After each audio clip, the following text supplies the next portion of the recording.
La verdad sobre el caso del señor Valdemar, por Edgar Allan Poe. No pretenderé, naturalmente, opinar que no exista motivo alguno para asombrarse del extraordinario y extraño caso del señor Valdemar. Este ha promovido una discusión.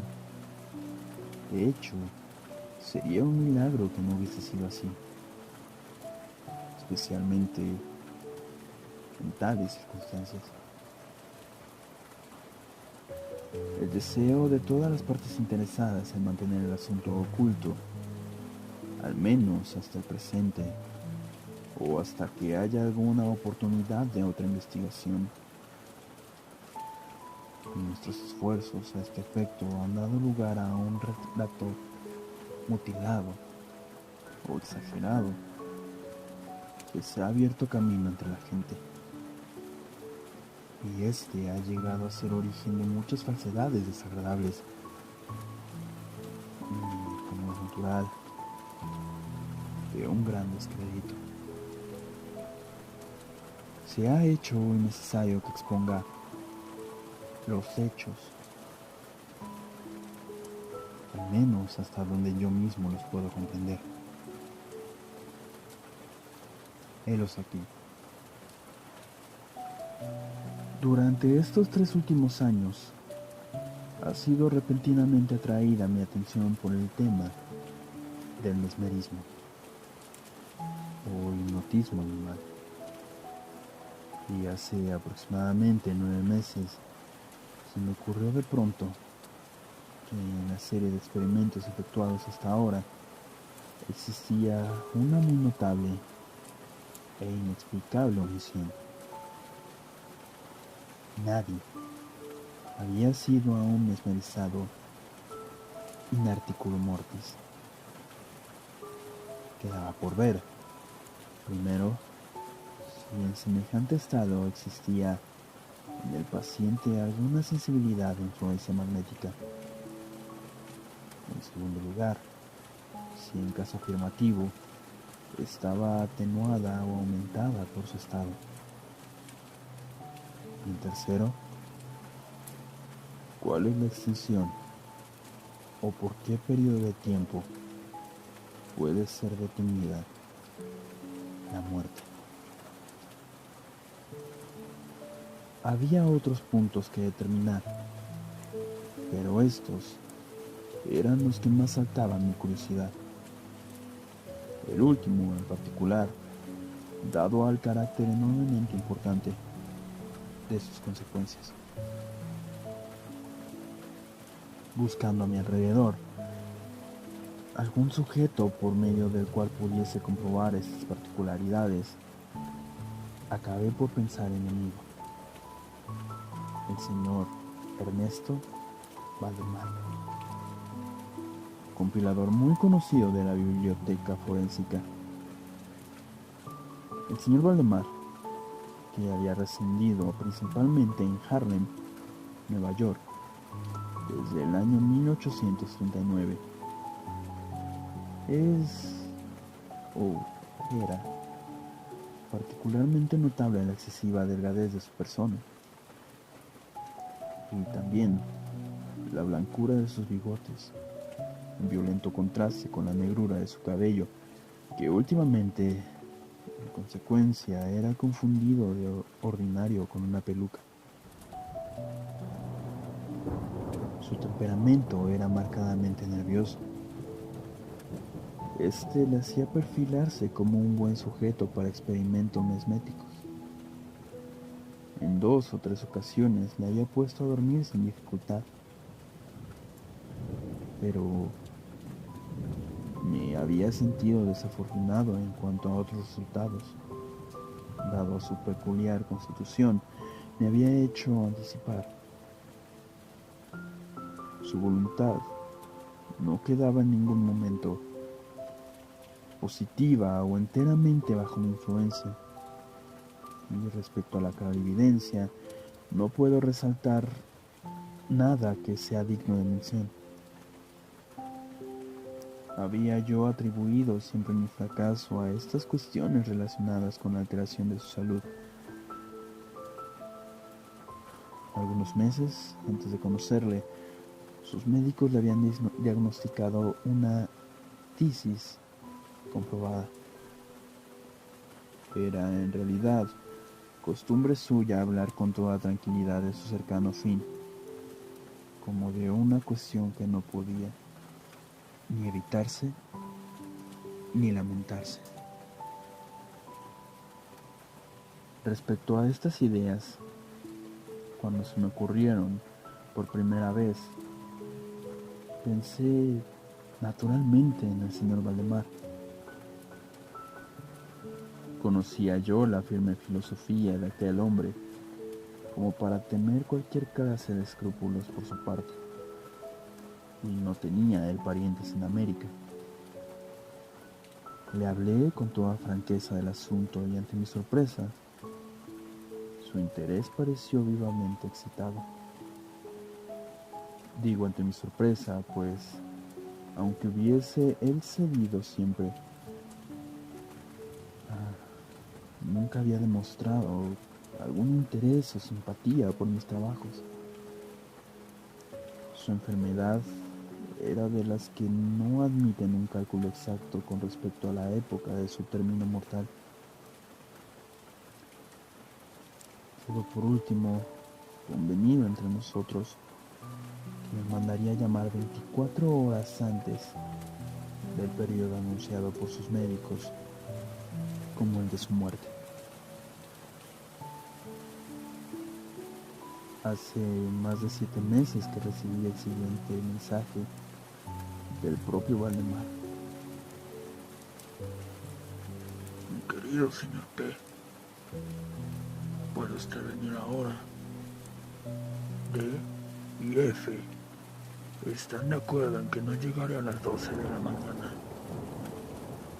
Y creo que han acertado con exactitud. O al menos, más o menos. Valdemar. Recibí este mensaje una media hora después de haber sido escrito, y a los 15 minutos me encontraba en la habitación del moribundo. No le había visto hacía 10 días y me quedé aterrado de la espantosa alteración que en tan breve lapso se había producido. Su cara tenía un color plomizo. Sus ojos estaban completamente apagados y su delgadez era extrema. Los pómulos le habían perforado la piel. El pulso apenas era perceptible. Sin embargo, conservaba de alguna manera muy notable sus facultades mentales y alguna fuerza física. Hablaba con claridad, tomaba algunos medicamentos y cuando entré en la habitación estaba ocupado en escribir a lápiz unas notas en un pequeño cuaderno de bolsillo. Estaba incorporado en la cama, gracias a unas almohadas. Los doctores D y F le presentaron mi asistencia. Después de haber estrechado la mano al señor Valdemar, llevé a aquellos caballeros aparte y obtuve un minucioso informe del estado del paciente. El pulmón izquierdo se hallaba desde hacía ya 8 meses en un estado semióseo y era, por consiguiente, desde todo punto inútil para cualquier función vital. El derecho, en su parte superior, estaba también parcial, sino totalmente osificado, mientras la región inferior era solo una masa de tubérculos purulentos entremezclados entre sí. Existían varias perforaciones extensivas y en cierto punto había una adherencia permanente en las costillas. Estas manifestaciones en el lóbulo derecho era de fecha relativamente reciente. No se había descubierto ningún signo un mes antes. Y la adherencia no había sido observada hasta hace 3 días. Con independencia de la tisis, en el paciente se sospechaba de aneurisma de la aorta. Pero sobre este punto, los síntomas de la osificación hacían imposibles un diagnóstico exacto. Fue la opinión de ambos médicos que el señor Valdemar moriría alrededor de la medianoche del día siguiente. Eran entonces las 7 de la noche del sábado. Al separarse de la cabecera del doliente para hablar conmigo, los doctores D y F le habían dado una despedida final.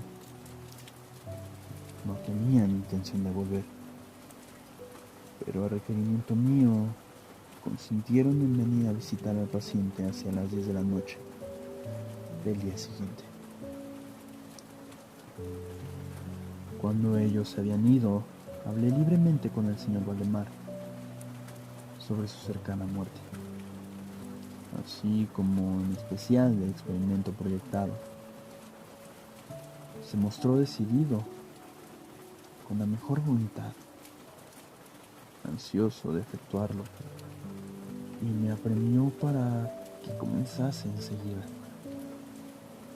Estaba allí para asistirle como enfermeros, un criado y una sirvienta, pero no me sentí bastante autorizado para comprometerme en una tarea de aquel carácter, al menos sin otros testigos de mayor confianza.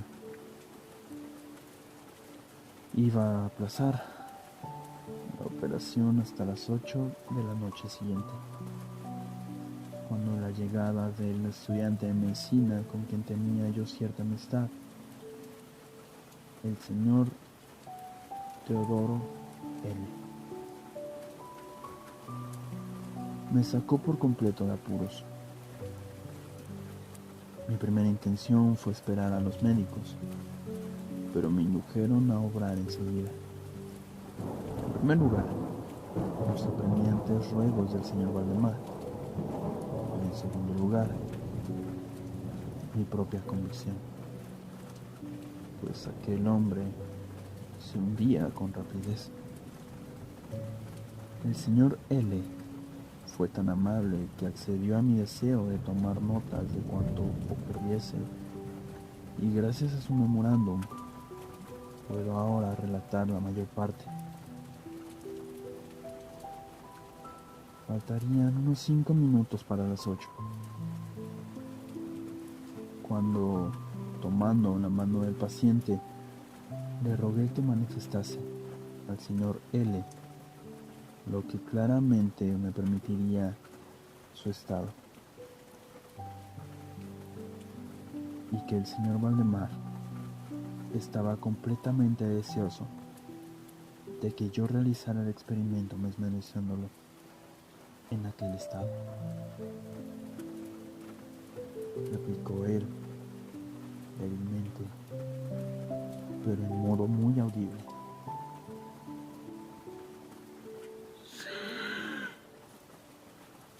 Deseo ser mesmerizado. Temo que lo haya usted deferido demasiado. Mientras hablaba así, comencé a dar unos pases que yo había encontrado como los más eficaces para dominarlo. Estaba él, sin duda, influido por el primer golpe lateral de mi mano a través de su frente. Pero Aunque ejercito mi poder, no se manifestó ningún efecto hasta unos minutos después de las 10, cuando los doctores D y F llegaron de acuerdo a la cita. Les expliqué en pocas palabras lo que me proponía hacer, y como ellos no pusieron ninguna objeción, diciendo que el paciente igual ya estaba en agonía, proseguí, cambiando no obstante los pases laterales por otros hacia abajo, dirigiendo exclusivamente mi mirada a los ojos del paciente. Durante ese rato su pulso fue imperceptible y su respiración estertorosa. Aquel estado continuó inalterable casi durante un cuarto de hora. Al terminar ese tiempo, sin embargo, se escapó del pecho un muy profundo suspiro natural y la respiración cesó. Es decir, no fue ella sensible a aquel esternón. No disminuía en intervalos. Las extremidades del paciente estaban frías como el hielo. 5 minutos antes de la medianoche, percibí signos inequívocos de la influencia mesmérica. El movimiento giratorio de los ojos vidriosos se convirtió en esa expresión de desasosegado examen,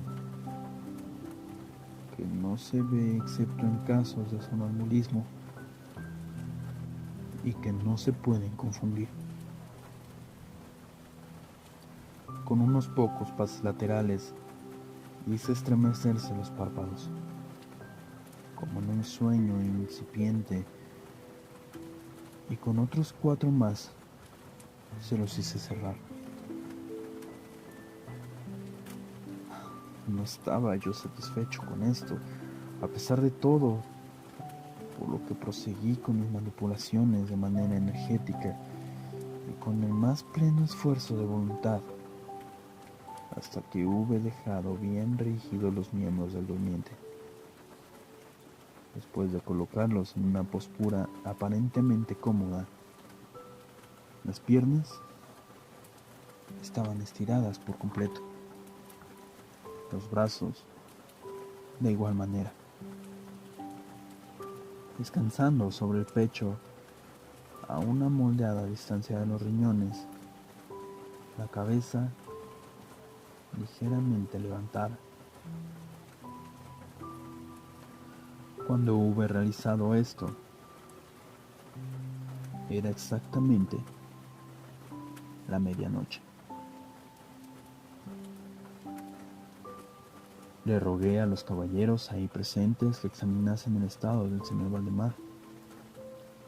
Después de varias pruebas, reconocieron que se hallaba en un inusitado y perfecto estado de trance mesmérico. La curiosidad de ambos médicos estaba muy excitada. El doctor D decidió enseguida permanecer con el paciente toda la noche, mientras el doctor F se despidió, prometiendo volver al día siguiente. El señor L y los criados se quedaron ahí. Dejamos al señor Valdemar completamente tranquilo hasta cerca de las 3 de la madrugada. Entonces me acerqué a él y le encontré en el mismo estado en el que lo dejó el doctor F. Es decir, tendido en la misma posición. Su pulso era imperceptible, la respiración suave. Los ojos estaban cerrados con naturalidad y los miembros tan rígidos y fríos como el mármol. A pesar de todo, el aspecto general no era en de la muerte. Al acercarme al señor Valdemar hice una especie de semi-esfuerzo para que su brazo derecho siguiese al mío. En experimentos semejantes con este paciente no había tenido nunca éxito absoluto, y de seguro no pensaba tenerlo ahora. Pero para sorpresa mía, su brazo siguió con la mayor facilidad, aunque débilmente, todas las direcciones que le indicaba. Decidí arriesgar unas cuantas palabras de conversación. Señor Valdemar, ¿duerme usted? No respondió, pero percibí un ligero temblor en sus labios, y eso me indujo a repetir la pregunta, una y otra vez. A la tercera, todo su ser se agitó con un ligero estremecimiento. Los párpados se levantaron por sí mismos. Los labios se movieron perezosamente. Por ellos, en un murmullo apenas audible, salieron estas palabras.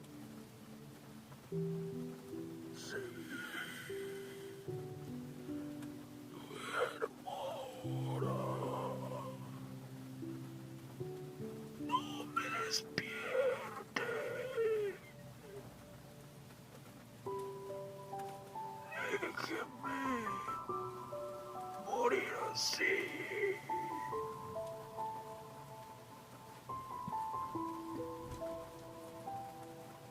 Palpé sus miembros y los encontré más rígidos que nunca. A su derecho, como antes, obedecía la dirección de mi mano. Pregunté al sonámbulo de nuevo. Señor Valdemar, ¿aún siente dolor en el pecho? La respuesta ahora fue inmediata, aunque menos audible que antes.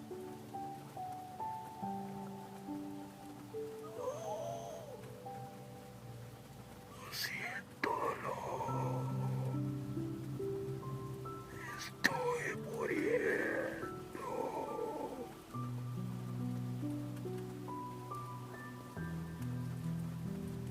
No creí conveniente molestarle más. Y no se dijo nada ni se hizo ya nada hasta la llegada del doctor F. Este llegó un poco después de la salida del sol y manifestó su asombro sin límites al encontrar al paciente todavía vivo. Después de tomar el pulso y de aplicar un espejo a sus labios, le rogó que hablase de nuevo al sonámbulo. Así lo hice.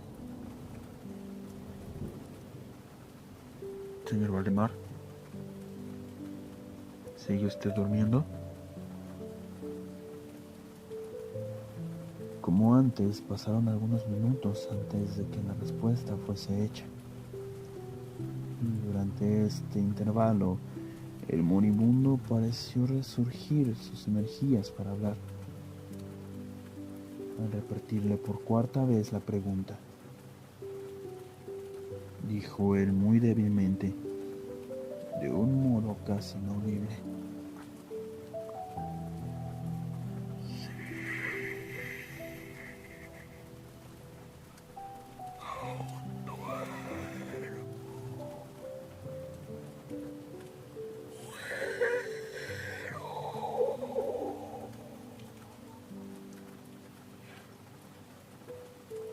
Fue entonces opinión, o más bien deseo de los médicos, que el señor Valdemar permaneciese sin ser molestado en su actual y aparentemente tranquilo estado,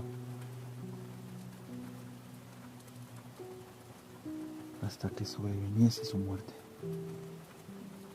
lo cual debía de tener lugar al juicio unánime de ambos dentro de escasos minutos. Decidí con todo hablarle una vez más, repitiéndole simplemente mi pregunta anterior. Mientras yo hablaba, se produjo un marcado cambio en la cara del sonámbulo. Los ojos giraron en las órbitas despacio. Las pupilas desaparecieron hacia arriba. La piel tomó un tinte general cadavérico, parecido no tanto un pergamino como un papel blanco, y las frenéticas manchas circulares que antes estaban muy marcadas al centro de cada mejilla se disiparon.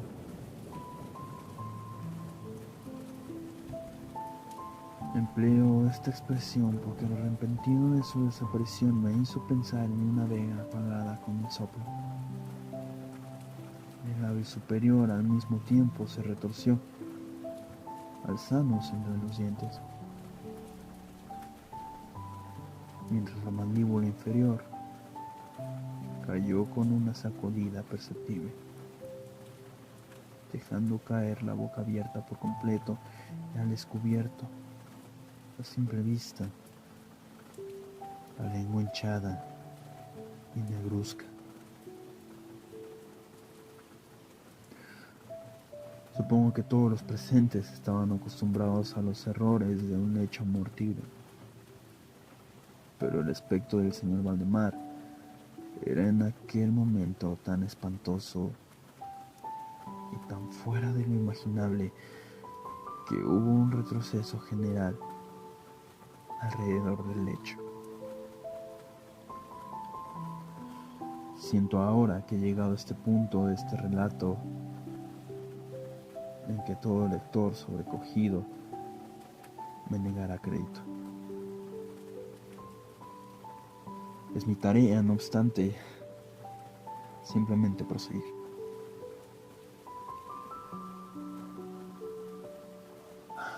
No había ya en el señor Valdemar el menor signo de vitalidad. Llegando a la conclusión de que había muerto,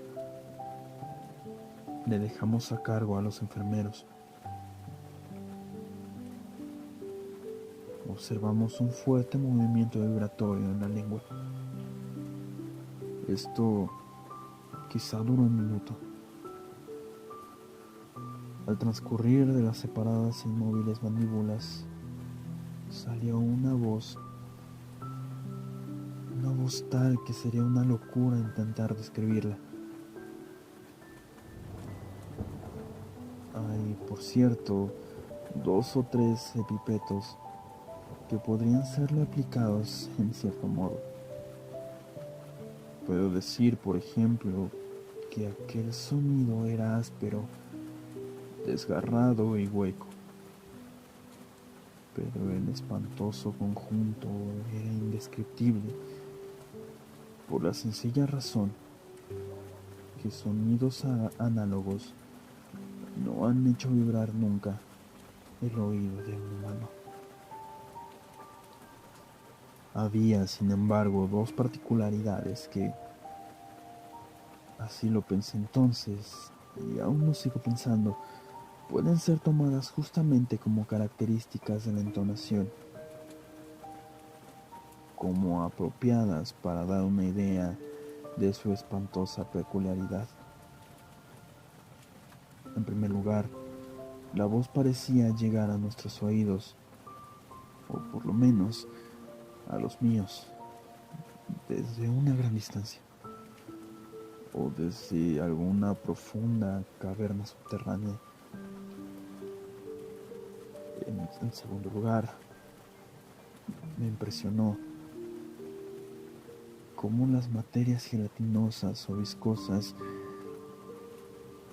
impresionaban el sentido del tacto. He hablado a la vez de sonido y de voz.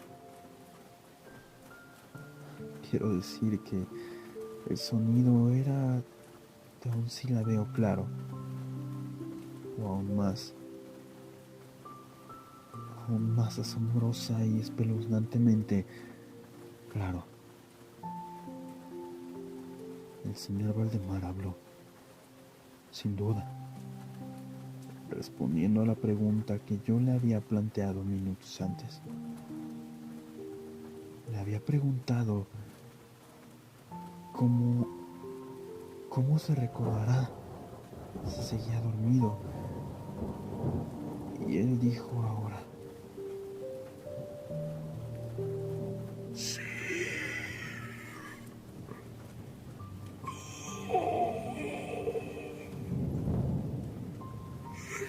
Estuve durmiendo.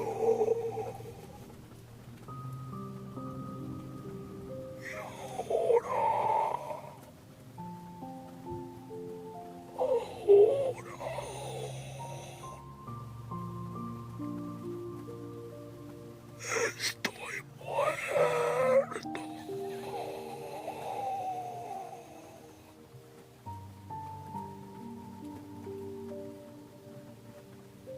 Ninguno de los presentes fingió nunca negar o intentó reprimir el indescriptible y estremecido horror que esas pocas palabras, así proferidas, tan bien calculadas, le produjeron.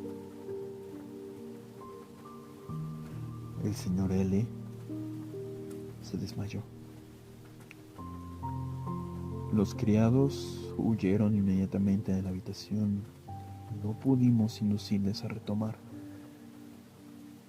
No pretendo hacer inteligibles para el lector mis propias impresiones, pero durante casi una hora nos ocupamos nosotros mismos, en silencio, en los esfuerzos para hacer revivir al señor L.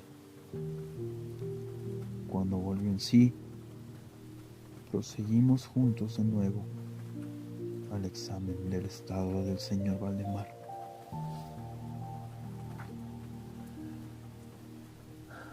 Permanecía en todos los aspectos tal como he descrito últimamente, a excepción de que el espejo ya no recogía señales de respiración. Una tentativa de sangría en el brazo falló. Debo mencionar también que ese miembro no estaba ya sujeto a mi voluntad. Me esforcé en vano para hacer que siguiera la dirección de mi mano. La única señal real de la influencia mesmérica se manifestaba ahora en el movimiento vibratorio de la lengua. Cada vez que yo dirigía una pregunta al señor Valdemar, él parecía hacer un esfuerzo para contestar. Pero ya no tenía voluntad suficiente. A las preguntas efectuadas por cualquier otra persona que no fuese yo, parecía absolutamente insensible. Aunque procuré poner a cada miembro de aquella reunión en entendimiento mesmérico con él, creo que ahora he relatado cuanto es necesario para hacer comprender el estado del sonámbulo en aquel periodo. Buscamos otros enfermeros y a las 10 salí de la casa en compañía de los 2 médicos y el señor L. Más tarde todos regresamos a ver al paciente. Su estado seguía siendo exactamente el mismo. Tuvimos entonces una discusión sobre la conveniencia y la posibilidad de despertarle, pero nos costó poco trabajo ponernos de acuerdo en que ningún buen propósito se lograría al hacerlo. Era evidente, hasta ese entonces, la muerte. Esta había sido detenida por el proceso mesmérico. Nos pareció claro a todos que el despertar al señor Valdemar sería sencillamente asegurar su instantáneo o por lo menos su rápido fin. Desde este periodo hasta la terminación de la última semana, un intervalo cercano a 7 meses, seguimos reuniéndonos todos los días en casa del señor Valdemar.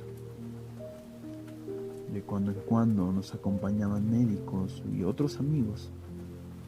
Durante este tiempo el sonámbulo seguía estando exactamente tal como he descrito ya. La vigilancia de los enfermeros era continua. Fue el viernes, el último viernes, cuando decidimos, por fin, efectuar el experimento de despertarle, o de intentar despertarle. Y es el quizá desafortunado resultado de este último experimento el que ha dado origen a tantas discusiones en los círculos privados, muchas de las cuales no puedo por menos de ver una credulidad popular injustificable. A fin de sacar al señor Valdemar del estado de trance mesmérico, empleé los acostumbrados pases. Durante un rato resultaron infructuosos. La primera señal de su vuelta a la vida se manifestó por un descenso parcial de Liz. Observamos como algo especialmente notable que ese descenso de la pupila iba acompañado de un abundante derrame de un licor amarillento, con un olor demasiado desagradable. Me surgieron entonces que intentase influir sobre el brazo del paciente, como en los pasados días. Lo intenté y fracasé. El doctor F. expresó su deseo que le dijese una pregunta. Lo hice del modo siguiente. Señor Valdemar, ¿puede usted explicarnos cuáles son ahora sus sensaciones o deseos?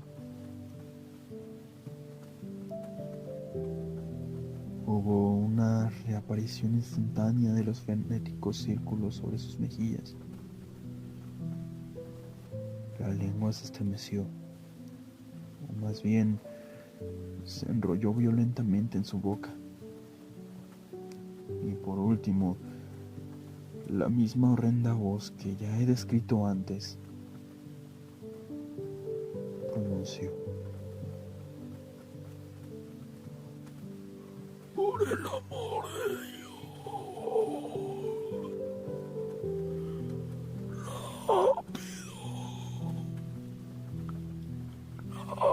rápido, pónganme a dormir o despiérteme.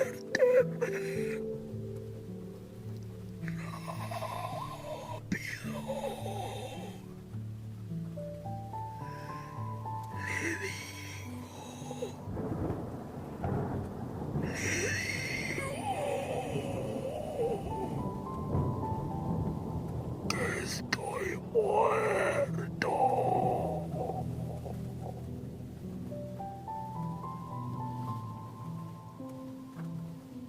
Estaba yo acobardado a más no poder. Y durante un momento permanecí indeciso sobre lo que debía de hacer. Intenté primero un esfuerzo para calmar al paciente, pero al fracasar, en vista de aquella total suspensión de la voluntad, cambié de método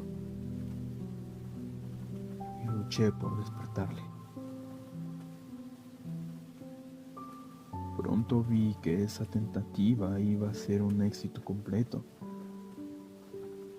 o al menos lo que me imaginé como un éxito. y estoy seguro de que todos los que permanecieron en la habitación se preparaban a ver despertar al paciente.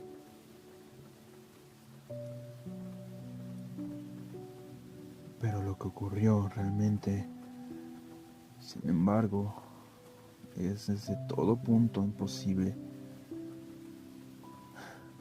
Es imposible que ningún ser humano estuviese preparado. Cuando efectuaba yo los pases mesméricos, entre gritos de muerto, muerto, que hacía por completo explosiones de la lengua y no sobre los labios del paciente, su cuerpo entero de pronto, en el espacio de un solo minuto, o incluso en menos tiempo, se contrajo, absolutamente descompuesto bajo mis manos, sobre el lecho. Ante todos los presentes, yacía una masa casi líquida, repugnante,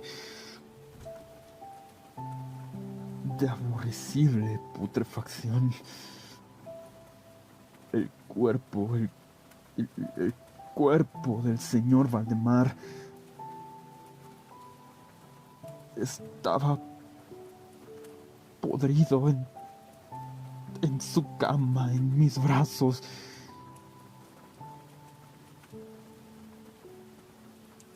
Y nadie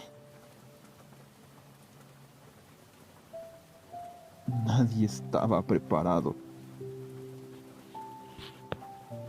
para ese final.